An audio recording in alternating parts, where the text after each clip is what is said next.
Welcome to the Power of Music podcast, brought to you by JM International. Get ready to explore conversations with those making a difference through music. Hello, and welcome everyone to the JM Jeunesse Musicale podcast, a global network of NGOs that empowers young people through music across all boundaries. Today we are recording from the European Youth Event at the EU Parliament in Strasbourg, where JMI is hosting the European Emerging Band Contest. My name is Ricardo, and I'll be your host, and for this episode I'm joined by Martha Lomeli. Martha is a postdoctoral research fellow at UCL and coordinator of JMI's Play It Loud, which looks into gender equality in music projects targeting young people. Thank you so much for joining me today. First of all, what has been your journey into academics and also into the Play It Loud project? Yeah, well, since I was very little, I've loved music. I'm a massive Beatles fan. And 60s rock music, I grew up with that. And music, there's something about music that has always had a big effect on me, on my mood, the way I experience my body. I get the chills with music that I like, or I can just change. It affects me, like for good and bad. But I'm just quite sensitive to music, I think. And but actually, I was always in the side of a consumer, the consumer of music. As I was growing up, I'm from Mexico, and there. Of course, we have access to music, but mostly as consumers, like in our schools, or at least in mine. Music education wasn't a thing. It was always about other topics, and I grew up in a Catholic school. I went to a Catholic school, so I think at some point we have a choir, but it was for music that had to do with religion. And at some point, I never thought that I could do something related to music. And I then I wouldn't say that I didn't have the idea, but because it was never a possibility. I never envisioned that could be a reality for me. So I grew up and I decided to study psychology because I just really like trying to understand the world around me, people, and first I wanted to be a clinical psychologist, and again because of my interest in mental health and people's well-being. But then I realized that there were a lot of societal stuff happening, and sometimes even if people had lots of strength and their own individual resources, society was kind of stopping them, or just not being very beneficial. And I started to be more critical about the world around me, and I was like, maybe I should go into social psychology and try to understand groups and how we perceive others and how others perceive us. And I was quite lucky because I had the opportunity to study abroad, and I moved to from Mexico. I did my undergrad in psychology in Mexico, and then I moved to London. I won a scholarship, and I did a master's in social cognition. And then from that master's, I got into doing a PhD, again in the topic of social psychology. And for that PhD, I investigated cultural differences in how people understand happiness and well-being, and I did a comparative analysis between Mexico and the UK. But again, I always had this feeling music, I'm very happy with with my career choice, but that little feeling of wanting to do music, it never went away. And one of the very beneficial things about being in London is that I think that there's lots of projects and music, doing your own music and being creative. It just feels that is way easier than is in Mexico. At least that's how I perceive it. And at some point I came across this project called Girls Rock London. And I was like, oh, that sounds interesting. And I started to browse the website, and I realized that they were offering rock camps for adults, especially women, trans and non-binary people, and they were saying like, yeah, as long as you are older than 18, you just come, you're gonna form a band, you're gonna choose an instrument, you don't need any experience, and by the end, there's gonna be a concert, and you're gonna be playing like the song that you are gonna create from scratch with your band, with the help of our music, our band coaches are called. And I was like, oh my God, this sounds like amazing. Like, what kind of project is this? And again, when just have to remember that this is a thing that we really don't have in Mexico. Mm-hmm. Like, this sounded insane. And I went, and oh my God, it was a whole experience. And it's an atmosphere of just so everything's so positive. Everyone wants to see you. Doing your best and like giving you the space and giving you the everything that you need, just like to have a great time, but at the same time to learn, and with patience and love. Coming from an academic background, for me it's very like formal education, and like you either are like so good and you just want to shine and be the best by being like quite competitive. Academia as an environment is very competitive, but here it was exactly the opposite. It was like, that's where I understood the concept of safe space, and yeah, it was amazing, and it was life-changing for me. So like, long story short, like I ended up choosing drums for that camp, and I played at the stage, and honestly, it's been one of the best experiences in my life. So from then, and I was like, okay, this project is.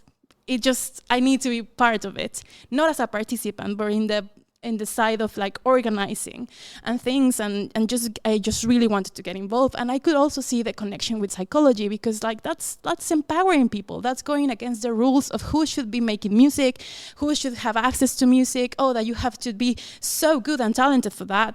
But yeah, like this is it. And that's how I started to work in these initiatives. And right now, one thing connected to the other, because like the more I got involved in this, in these sort of projects, yeah, like people and organizations started to embrace me, and to see what I could give, which also was quite nice, because I'm not a musician myself, at least not formally trained.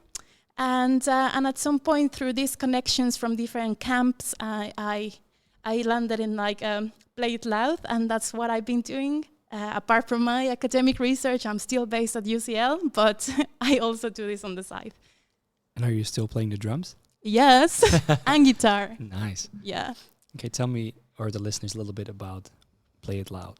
Yeah, so Play It Loud is a project that the main objective is to tackle the gender imbalances in the music ecosystem. And with music ecosystem, we try to say like everyone that is involved in music. So it has had like different stages. And the first stage was I think it's worth mentioning that one is that by creating knowledge and awareness to people, like, okay, yeah, gender imbalances are a thing and we need to do something about it, but also by giving quite specific guidelines of what to do, and just not give that depressing information and leave it there. So for this purpose, the first thing that we did was create a survey to try to map barriers for participation, and but also good practices. So it was sent out to a bunch of organizations, and I think that by the end we had 21 answers from 21 organizations, and from 10 different countries. And yeah, we mapped these things. So we had a strong, body of data. Then the second part from that first Play It Loud was to invite young organizers to create a project that was targeting the gender imbalances, that wanted to do something about the gender imbalances. And for that, we had a pool of experts and in different aspects of event planning, music, different relevant topics to help them out with them. And so we created this working group, and through collaboration, there were different pilot activities in many different countries. We had from 8 or 10 different countries, and all of this was happening. We were still creating knowledge and just seeing like, oh, okay, what are the barriers or what are the things that are working? And in the end, these projects, like, they ended up being implemented. They went really well. They were amazing. So after we had all collected all this knowledge, we created the Play It Loud handbook, which I wrote alongside Ingrid, who was, she's at JM Norway. And the handbook has like first a glossary of terms that are relevant to social justice and more specifically to gender. Then we have like, we provide a framework to work with youth from a norm critical perspective that is important, just like like basically we say how to break the norms, you know, in our everyday practice.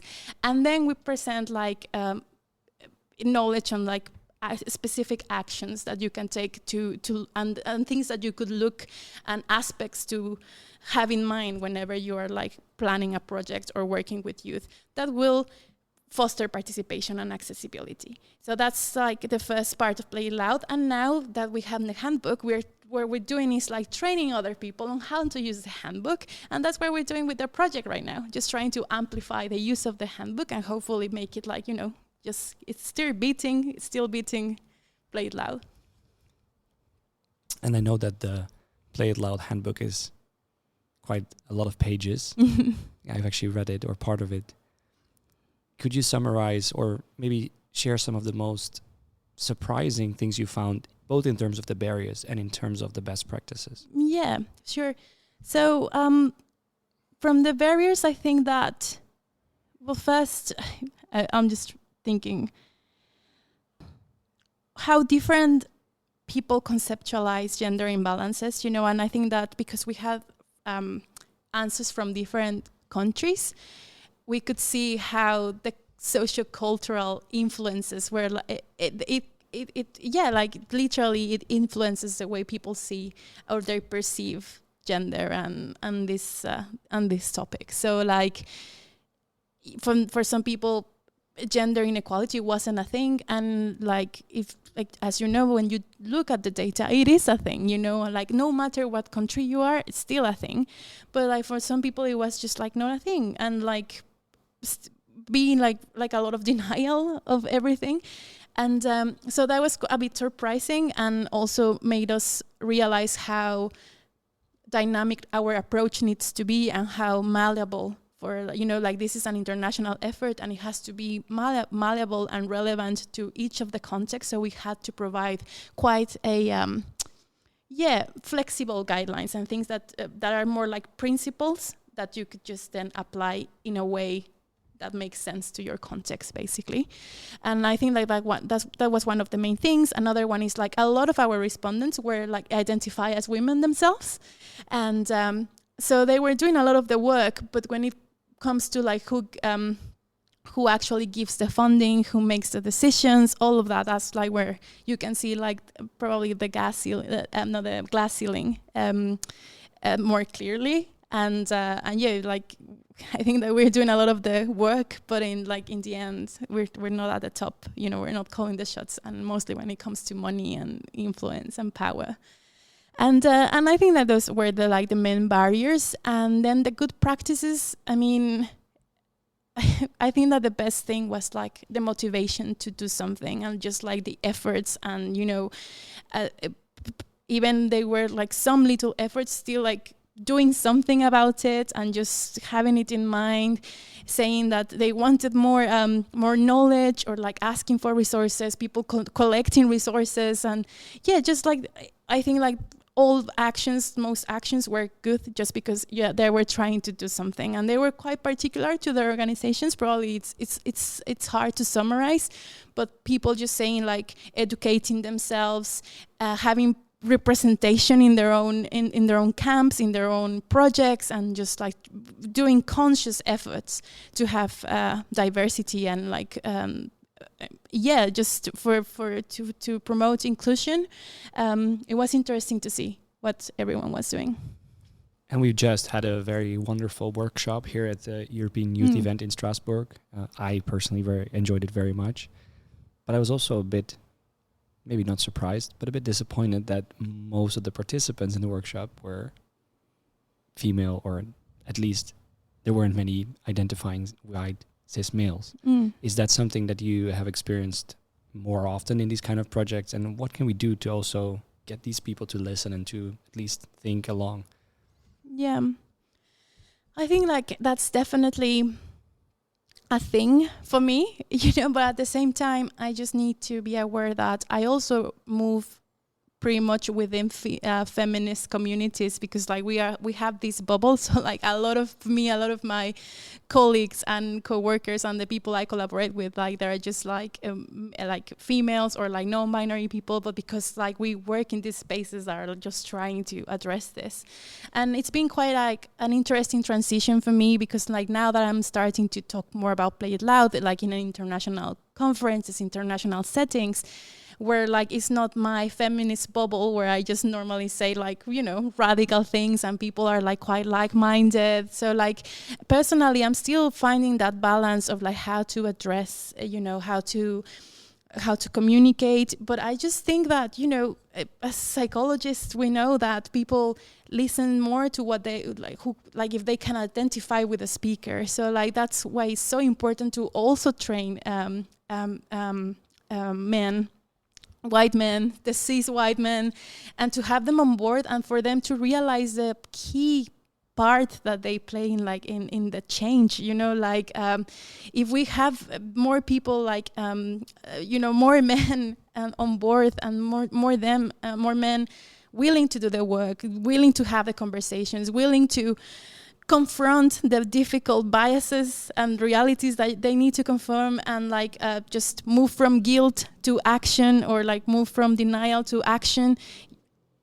It's essential. We need everyone on board here, and mostly when it comes to young men, to be voices that will maybe, probably not convince, but at least resist the views of people that are more conservative or that think too differently. I think that would be great. But personally, I think that's one of the challenges: how to talk to men about this in a way that empower them and to teach them how to give space to others. I think that's where the money is. Yeah, probably.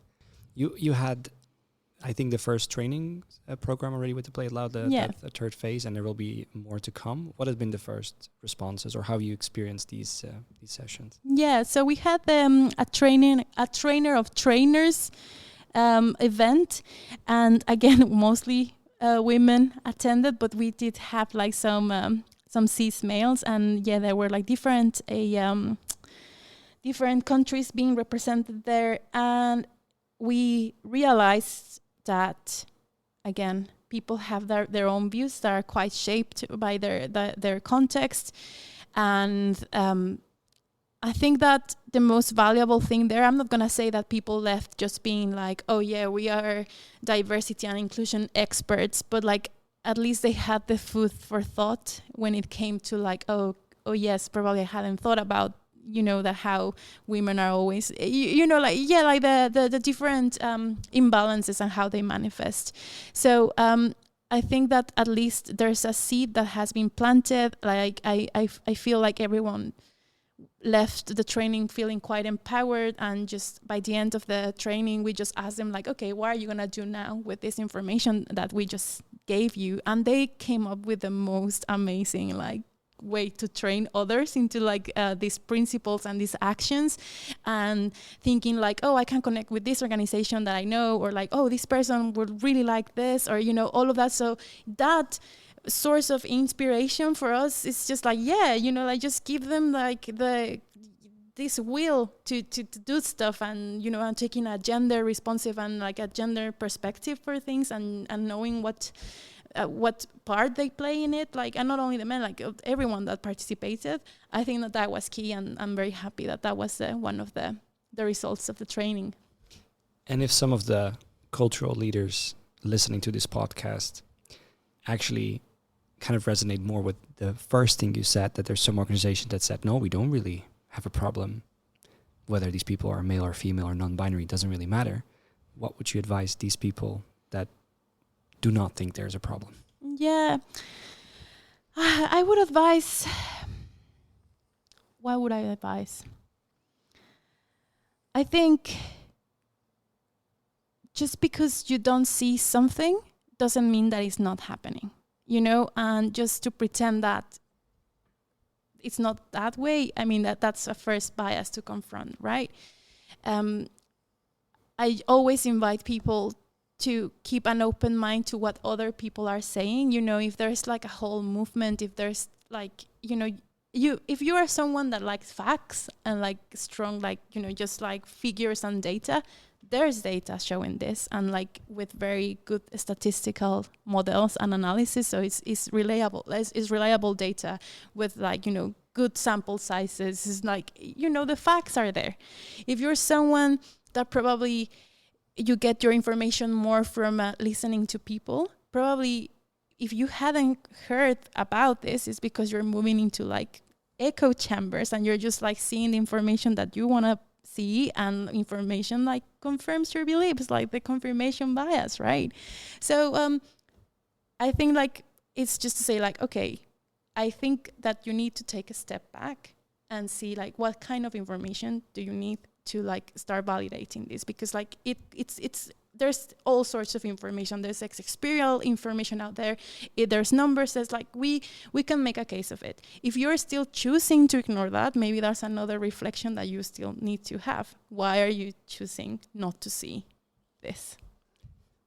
Would you recommend them, if they want to experience it firsthand, to do a sort of implicit bias test and just see it for themselves, that unknowingly they have this really big implicit bias? Yeah. Maybe can you share a bit about what that actually is, implicit bias? Yeah, no, of course. Like, well, like the one that I talked about was like the confirmation bias, and then in like just like literally like the brain, like the tendency of the brain to just like look at the information that already aligns with what you believe, because otherwise the brain is faced with cognitive dissonance, and it's just like, you know, like this is not computing. No. So, you know, this is like, and this is a natural thing that happens with that's how our brains work. So we need to be more conscious about this. But like, as you are talking about implicit bias, like we can actually see implicit attitudes, and there's a website to just do like the IATs, and you know, the like if you want to check yourself and your own biases, like you can just Google like IAT.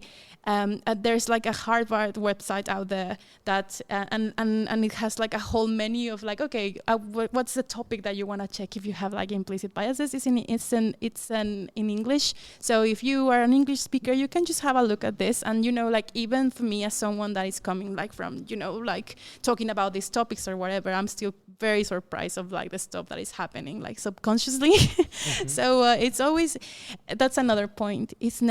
We're never gonna be bias free, and the important thing is just to be aware of that and work towards trying our best to not be biased. Yeah, and just a little tip for the audience: be careful, because there's a lot of criticism on implicit bias testing. Yeah. So people that have a surprising result then have a nice confirmation bias to start researching and say, oh, this test is bullshit. But this test is flawed, like any test in social science, but it does point to a very, very structural problem. So just experience it. I've done it quite a few times. It's quite striking. Yeah. Which strange implicit biases we have. Maybe a very obvious question, but as a social psychologist, why should we care? What are we missing? Why not having a nice gender balance and not being representative within the music industry? For the people that think we don't have a problem, what are we missing? Yeah, I think that we like the way our society is structured right now. It's based on power relationships. So there's always like those who have power, they want to stay in power, you know. So like I'm talking about white supremacy. I'm talking about patriarchy. That I would think like that's one of like the most like, you know, structural problems that like the one that is creating like quite difficulties for people, and with people I'm meaning even men, you know, like it affects everyone. Capitalism to a point, and you know, like this is a whole other conversation, but like, you know, when you are like you know, in production and it just can lead to things like exploitation and just like measuring your worth into according to what you can produce, things like that. So like our society, our structural the structure of our society is not helping, you know. So like the way things work right now, it's based on like having someone being the dominant and another people just like, you know, not being the dominant, like for a miss of a word here. So I think that we just need to people who really, you know, when you ask everyone, and I haven't come across someone that has said no to this question. When I go like to having conversations with people that are quite not into the agenda of like gender equality and all that, it's like, okay, but what about human rights? Do you believe in human rights? And they will mostly say yes. So that's a way to go in, you know, as in like, if you think that all humans deserve this, and that, like, yes, let's work towards that. So it's just like the perspective that you give people and the way you want to approach and have these conversations. But the truth is that whenever there's power, it gets complex. Yeah, and besides that, I personally believe that a more diverse music industry not only is good for humanity and human rights, but also will just produce more diverse, more interesting, more out there, different music. Yeah, and you know, diversity is great, and there's studies showing like how diversity, and like, you know, diversity comes naturally. Like we are people, we are diverse, but inclusion, you know, the inclusion is what is needed, like just to take the actual actions to make people feel included and be included, like actually be included, not just making them feel included. It works. It works for everyone, even for those who want to just like it works. You know, it works. So I just feel like people just need to give it a chance. Those that are not, you know, they're still thinking about it, or yes, we should just give it a chance. What's next for the Play It Loud? I know there's going to be a training in Strasbourg, and after that, what's going to happen? Yes. So what we're doing next is, by the end of July, we're going to invite young musicians from 16 to 25-year-olds to come to a capacity building event where we want to teach them how to address these challenges, but like from being people that are within the industry now. So that's gonna be interesting, and it's, as you said, it's gonna take place here in Strasbourg. And you know, like from now, because the resources are there, and with that I mean the handbook, me and the other project leader at the moment, Anna, that has like a strong history with Girls Rock Iceland. It's Terpul Roca. They are going to change their name to make it more inclusive, but for now, that's still the name. We're going to create learning modules, so like people can just educate others into how to use the handbook, and just to take a mindset that will help for our objective of just tackling gender imbalances. For people that want to find out more about Play It Loud, want to find the handbook, or might even want to connect with you directly, where can they find you? Where can they find the handbook? Where can they find Play It Loud? Yeah, so like Play It Loud has its own website, which is www.playitloud.life, and I think that you can download the handbook from there and also find more information about the project. Yes. And in terms of like how to reach me, you can follow me on Instagram at experttexpert, and I know that sounds really weird, but it's actually part of the I Am the Walrus song. As I said, I'm a Beatles fan. So experttexpert, and my name is Marta Lomeli, and yeah, I'm always like posting stuff about gender equality and things, unrelated things, social justice in general, social psychology, pets. It's a combination of things, food. As always. Yeah, Hello Last Kitty. question. Yeah. What is the power of music? The power of music. Oof. There's so many levels to that question. There's so